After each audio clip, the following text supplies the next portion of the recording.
किसके द्वारा होता है, किडनी के द्वारा। देखो NH3 बना तो NH3 CO2 के साथ क्या बनाता है, यूरिया का फॉर्मेशन करता है। इसके साथ ही एक और मोस्ट इम्पोर्टेंट फंक्शन तैयार होता है हमारे बॉडी में लीवर के थ्रू। एक हिपेरिन का संश्लेषण होता है। हिपेरिन क्या होता है कि हमारे बॉडी में जो वायुकम जो ब्लड बहता रहता है, तो ये हिपेरिन एक ऐसा केमिकल या फिर एक ऐसा एंटी कोजुलेंट जो एलिमेंट होता है या फिर एक ऐसा पदार्थ होता है जिससे कि हमारा ब्लड अंदर ही बॉडी में बहता रहता है, ताकि वो आसानी से बहता है। वो इस वजह से बहता है कि इसके क्लोट या थक्का न जमे इसके माध्यम से। यानी कि हमारे ब्लड के अंदर एक हेपेरिन नाम का एक ऐसा रसायन पाया जाता है जिसकी वजह से ब्लड आसानी से बहता रहे, उसमें किसी प्रकार का कोई क्लोटिंग ना हो। लेकिन जैसे ही किसी कारणवश बॉडी में या फिर शरीर में कहीं भी चोट या रगड़ लगती है तो ब्लड बाहर ओपन होते ही ब्लड का क्लोट होने लगता है। वो क्यों होता है, क्योंकि हेपेरिन जैसे ही बाहर किसी खरोच या किसी चीज़ की लगती है तो हेपेरिन नष्ट हो जाता है। विटामिन ए का संश्लेषण। विटामिन ए का संश्लेषण होता क्या है कि ये बीटा कैरोटीन जैसे कि हम विटामिन ए हमारी आंखों के लिए लाभदायक होता है। तो लीवर क्या करता है कि जैसे कि हम गाजर खाते हैं तो गाजर कुछ फूड होते हैं जिनमें बीटा कैरोटीन होता है, तो इस बीटा कैरोटीन को विटामिन ए में बदलने का कार्य करता है, जिससे कि हमारी आंखों के लिए लाभदायक विटामिन होता है।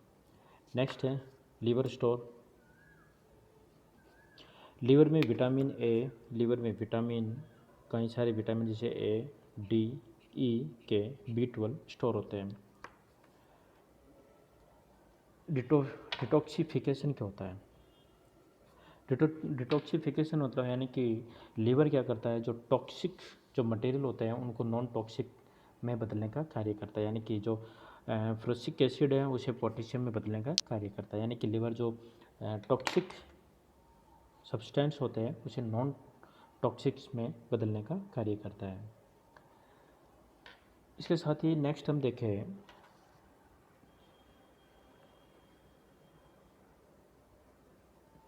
प्रोथ्रोम्बिन एंड फाइब्रिनोजन का संश्लेषण। यानी कि लीवर प्रोथ्रोम्बिन और फाइब्रिनोजन का संश्लेषण करता है, जिससे कि ये दोनों घटक ब्लड क्लॉटिंग में मदद करते हैं, यानी कि ब्लड क्लॉटिंग में सहायता करते हैं। और ये चीज़ हमने जब ब्लड का कंपोजिशन पढ़ाता है तो उसमें इन चीज़ों के बारे में अच्छे से और समझा था। यानी कि प्रोथ्रोम्बिन और फाइब्रिनोजन ब्लड क्लॉटिंग में सहायता करते हैं, जिसका फॉर्मुलेशन भी कहाँ हो रहा है, लीवर में होता है।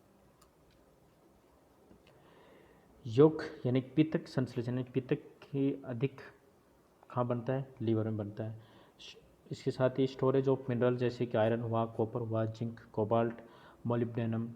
Liver good source of iron, यानी कि आयरन का गुड सोर्स कौन क्या है, लीवर है। Storage of fat,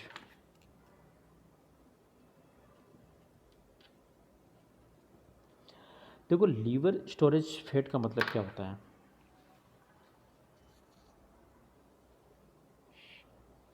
liver storage fat in small amount, यानी कि लीवर में भी फैट की कुछ स्मॉल मात्रा होती है। वो किस वजह से होती है, एल्कोहलिक एडिक्ट पर्सन के लीवर में। यानी कि जो एल्कोहलिक यानी कि जो व्यक्ति अधिक शराब का एडिक्ट होता है या अधिक शराब का सेवन करता है, तो उस व्यक्ति के लीवर में फैट का संग्रहण होने लगता है। और लीवर में जब हिपेटिक सेल होती है तो वहाँ पर हिपेटिक सेल पर क्या होता है, फैट का संग्रहण होने लगता है। और हिपेटिक सेल जो काम करना धीरे धीरे कम कर देती है और लीवर धीरे धीरे डैमेज होना स्टार्ट हो जाता है, जिसे अपन बोलते हैं फैटी लीवर। इसके साथ ही जीवाणु को भक्षण भी करता है, ठीक है। फेगोसाइटिक की कोफर सेल पाई जाती है। साथ ही हम देखें bile juice meant for emulsification, वसा का, यानी कि बाइल जूस जो होता है वसा का पाइसीकरण करता है, यानी कि जो वसा की जो बड़ी बड़ी बूंदें उन्हें छोटी छोटी बूंदों में तब्दील करने का कार्य करता है। एल्बुमिन के संश्लेषण में सहायक होता है। और नेक्स्ट है लिम्फ के निर्माण का भी स्थान होता है, यानी कि जो लिम्फ में जो WBC होती है, जो एंटीबॉडी है, एक तरह से लिम्फ का निर्माण का भी एक स्थान होता है लीवर।